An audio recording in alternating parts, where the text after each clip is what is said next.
સુરતના સરથાણા વિસ્તારમાં પોલીસના દરોડા.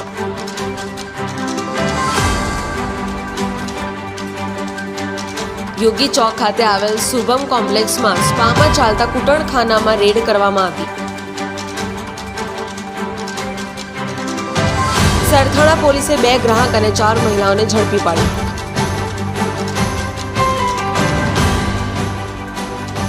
સરથાણા પોલીસને ફરિયાદ મળતા કાર્યવાહી કરવામાં આવી.